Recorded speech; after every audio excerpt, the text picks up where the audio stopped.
Have you ever wondered what happens when talent becomes a curse and beauty becomes a prison sentence? Imagine being so captivating that a single performance doesn't just earn you a standing ovation, but a life sentence in a gilded cage owned by the most dangerous man in the city. This is the story of a woman who thought she was dancing to save her family from debt, only to realize she was auditioning for the role of a possession in a private collection. We are talking about a love so dark, so obsessive, and so terrifyingly possessive that it blurs the line between protection and captivity. Today, we are diving deep into a story of power, obsession, and a contract signed not with ink, but with a gaze that promised one thing: you will dance only for me. Buckle up, because this isn't a fairy tale, it's a nightmare dressed in designer silk. The story begins with our protagonist, Serafina, a ballerina whose talent is only matched by her desperate financial situation. Serafina isn't just a dancer, she is a prodigy, capable of moving with an ethereal grace that makes audiences weep, but the cruel reality of her life is far from the spotlight.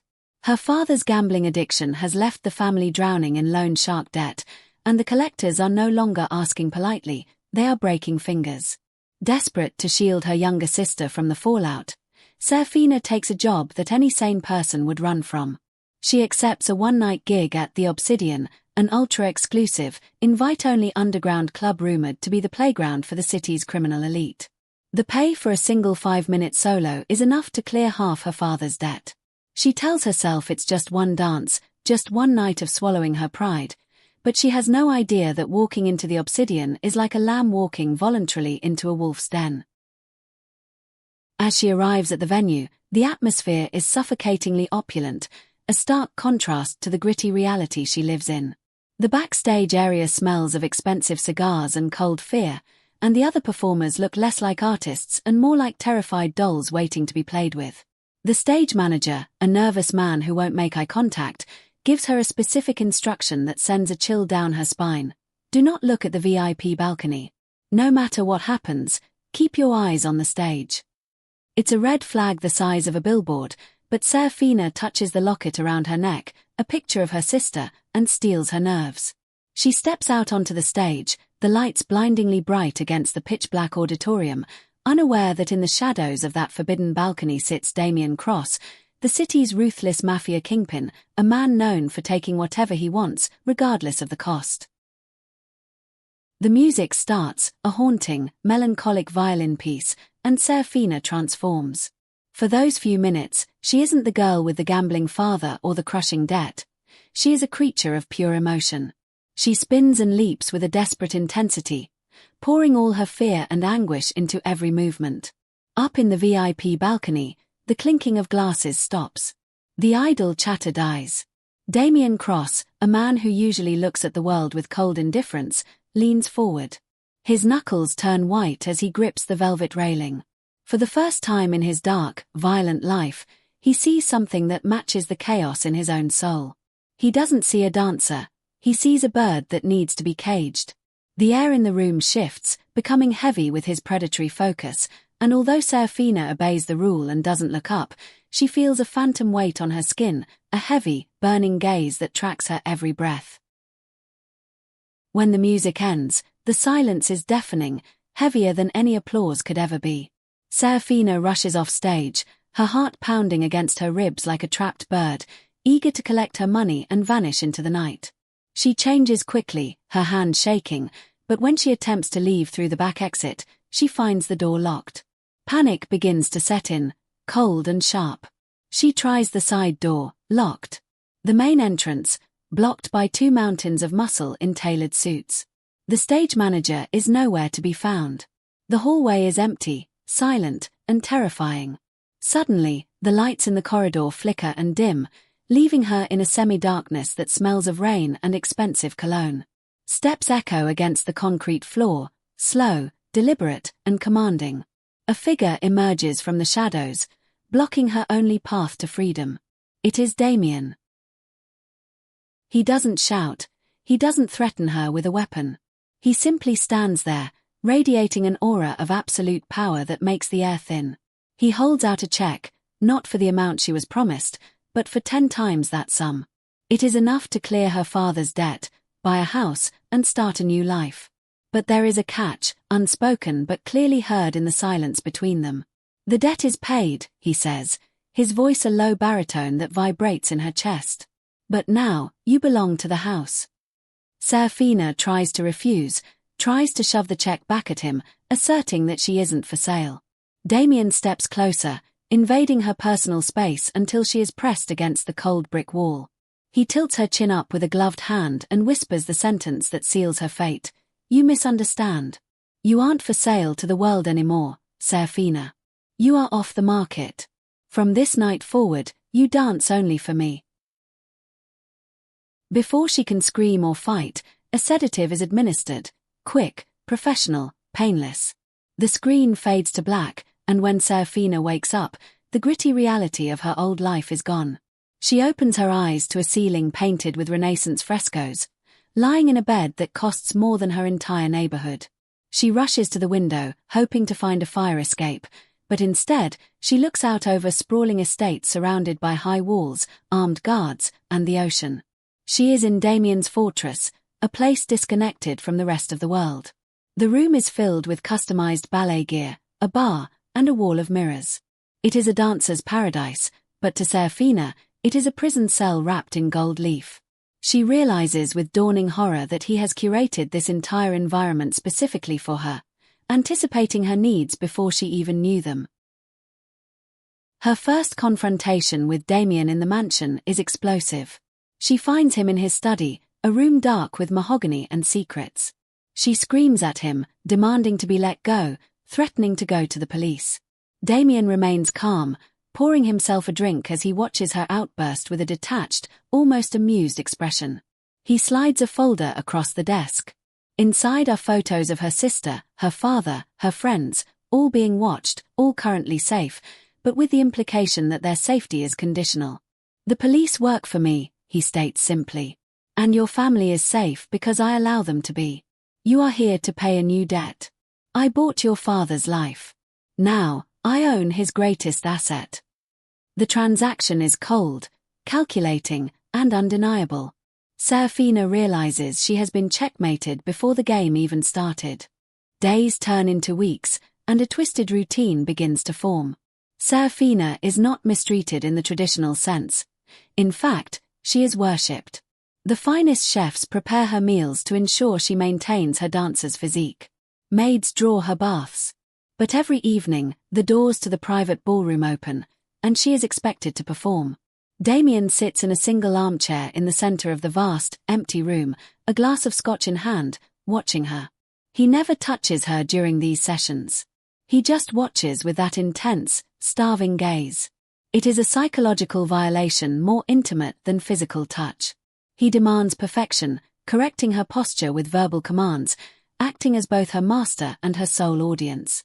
The isolation begins to wear on her, making his approval the only thing that matters in her shrinking world. However, Serafina is not a damsel who gives up easily. She begins to test the boundaries of her cage. She explores the mansion, looking for weaknesses in security, and discovers that the staff are terrified of Damien, but they also respect him with a fanatic loyalty. She tries to manipulate a young guard into sending a message for her, using her charm and feigned distress. It almost works until Damien intercepts the note. The punishment isn't physical violence against her. Instead, he has the guard dragged away, never to be seen again, while forcing Serafina to watch the man's terror. "His fate is on your conscience," Damien tells her coldly. "Every time you try to leave, someone else pays the price." The guilt crushes her, effectively killing her rebellion for a time. She realizes that her obedience is the only shield protecting the innocent people around her. As months pass, the dynamic shifts in a confusing, terrifying way. Stockholm Syndrome is a term viewers might throw around, but the reality is more complex. Serafina starts to see cracks in Damien's armor. She notices the scars on his back when he thinks he's alone, the nightmares that wake him up screaming.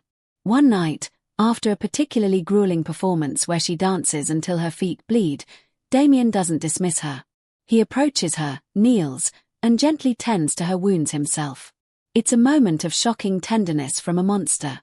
He tells her about his past, How he was raised in violence, how beauty was always something to be destroyed, and how he wants to preserve her, not break her. For a moment, Serafina doesn't see the jailer.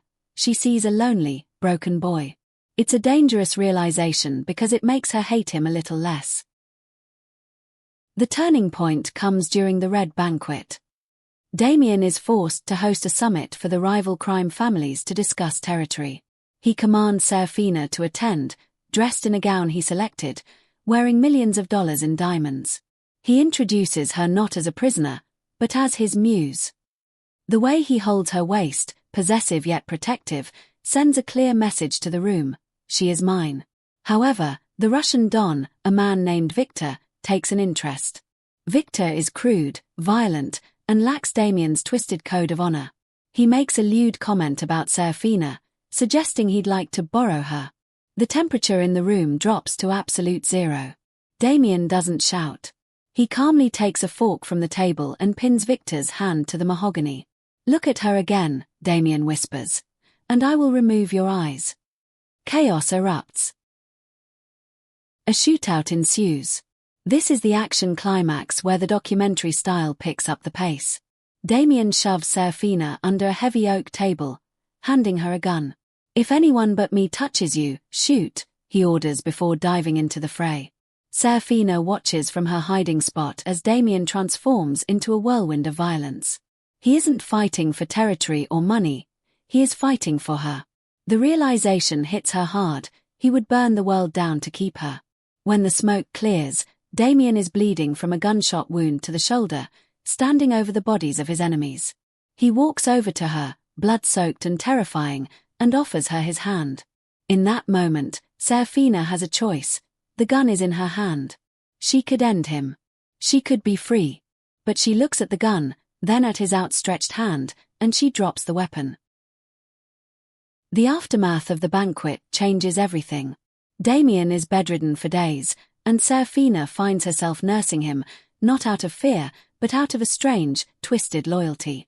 She had the chance to kill him, and she didn't. This choice shifts the power dynamic. She is no longer just a captive. She is a willing participant in this dark partnership. When he recovers, he takes her to the balcony. The gates are open. The guards are gone. "You didn't shoot," he says. "So leave. If you stay now, there is no going back." The door is open, Serafina. It's the ultimate test. He is giving her the freedom she prayed for, calling her bluff. Serafina looks at the open gate, then back at the man who killed for her, who worships her art, who built a shrine for her talent. She realizes that the world outside is grey, full of debt and struggle and mediocrity. Here, in the dark, she is a queen. She is the obsession of a king. She walks over to the gate and closes it herself. The sound of the latch clicking shut is the loudest sound in the story. She turns to Damien, walks into his arms, and whispers, "I told you. I'm not for sale. I choose who I dance for." It is a chilling, romantic, and tragic ending. She has accepted the gilded cage because she has fallen in love with the monster who holds the key. The screen fades as they embrace, the silhouette of the two of them against the moonlit ocean, bound together by blood, obsession, and a love that defies all logic. But the story doesn't truly end there. Viewers, we have to talk about the psychological implications here. This isn't just a romance, it's a study in control. Damien didn't just trap Serafina physically, he trapped her emotionally by becoming the only source of safety in a world he made dangerous. He eliminated her financial worries, protected her from other predators like Victor, and elevated her art to a religion. By the time he opened the gate, he knew she wouldn't leave because he had already reshaped her reality. He made himself the center of her universe. Is it love? Or is it the ultimate form of manipulation? That is the question that lingers long after the credits roll. Let's break down the one performance aspect. Why did Damien react so strongly to that first dance? It wasn't just lust. In the documentary of their lives, that moment is the catalyst. Damien saw someone expressing the pain he suppresses. He saw a mirror.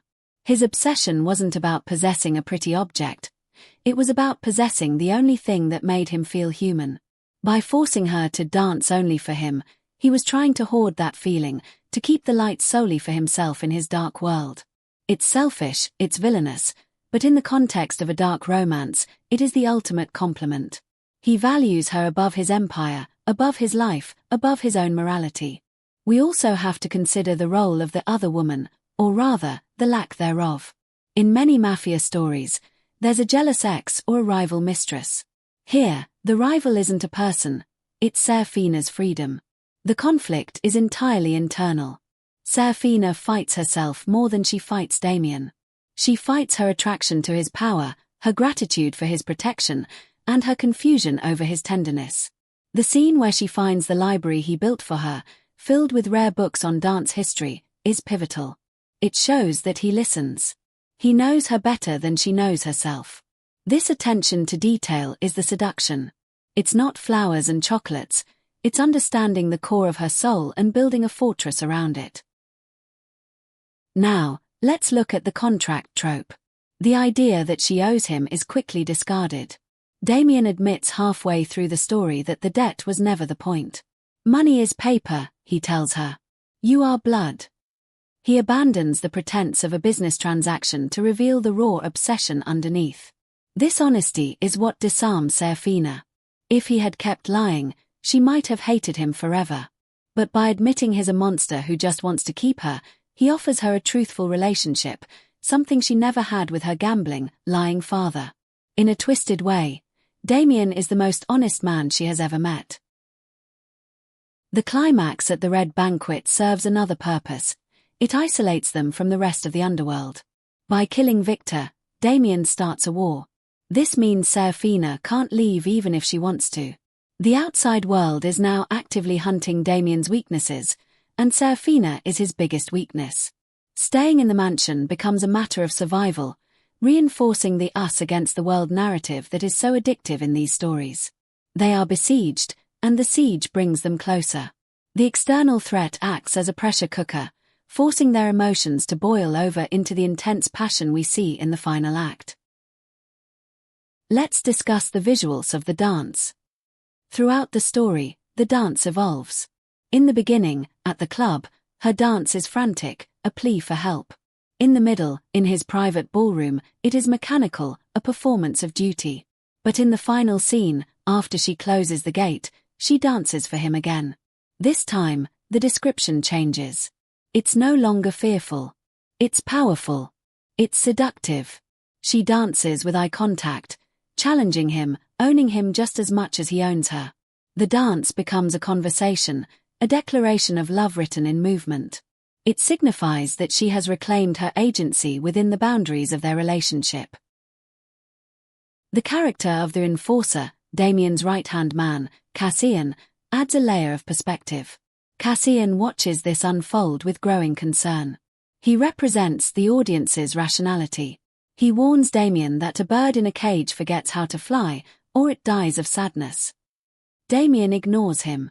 But in the end, Cassian is proven wrong. Serafina doesn't die of sadness. She evolves into a phoenix. She adapts to the cage and decorates it. Cassian eventually bows to her, acknowledging her not as a prisoner, but as the Don's equal, the only person capable of taming the beast. This validation from the third party solidifies her status in the hierarchy of this criminal empire. We must also touch on the possessive element in the title. Damien's possessiveness is absolute. He forbids her from wearing colors that attract attention when she's on the balcony. He has the windows tinted so no boats on the ocean can see her silhouette. It's suffocating, yet the story frames it as his way of cherishing her. For the viewers who love this trope, this isn't abuse, it's extreme devotion. It plays into the fantasy of being the sole focus of a powerful man's world. He doesn't want to share even a visual of her with anyone else. It's the "you will dance only for me" decree taken to its literal, extreme conclusion. The fashion in the story tells its own tale. Serafina starts in ragged practice clothes. Under Damien's control, she is dressed in silks and velvets, heavy fabrics that weigh her down, symbolizing her captivity. But as she accepts her role, the clothes change. She starts wearing bold reds and blacks, the colors of the mafia. She adopts his aesthetic. The visual transformation from a struggling girl in grey sweatpants to the mafia queen in a crimson gown mirrors her internal psychological shift. She puts on the armor of the world she has chosen to inhabit. Finally, the soundtrack of their lives. The silence of the mansion plays a huge role. It emphasizes isolation. The only sounds are the ocean, the classical music she dances to, and his voice. This sensory deprivation focuses the narrative entirely on the two of them. There are no distractions. No friends, no phones, no internet. Just him and her. It creates an intensity that burns through the screen. It's a pressure cooker of intimacy that forces the characters to confront their feelings without the noise of modern life. So, what is the takeaway from The Devil's Ballerina? It's a story about the price of freedom and the allure of security. Serafina trades the chaotic freedom of poverty for the secure captivity of wealth and obsession. It asks the viewer, what would you do? Would you choose a life of struggle where you are free to fail? Or would you choose a life of luxury where you are loved to the point of suffocation? It's a dark fantasy, a guilty pleasure that taps into the primal desire to be wanted so badly that the world burns down around you. In the end, Serafina's decision to close the gate is controversial. Some will say she is brainwashed, others will say she is practical. But in the logic of the story, it is a happy ending. She has found the one place where she is worshipped, protected, and understood. She isn't just a dancer anymore, she is the heart of the empire. And Damien, the man who thought he could own a person, realizes that he is the one who has been captured. He is a prisoner of her talent and her love. They are both trapped, and they wouldn't have it any other way. And that, my friends, is how a mafia lord traps a ballerina, only to find himself caught in the web of his own obsession. It's dark, it's twisted, and it's undeniably compelling. If you enjoyed this recap of the ultimate possessive love story, make sure to hit that like button. We have plenty more stories where love is a battlefield and the red flags are just heart-shaped confetti. Until next time, keep dancing. But be careful who is watching from the shadows.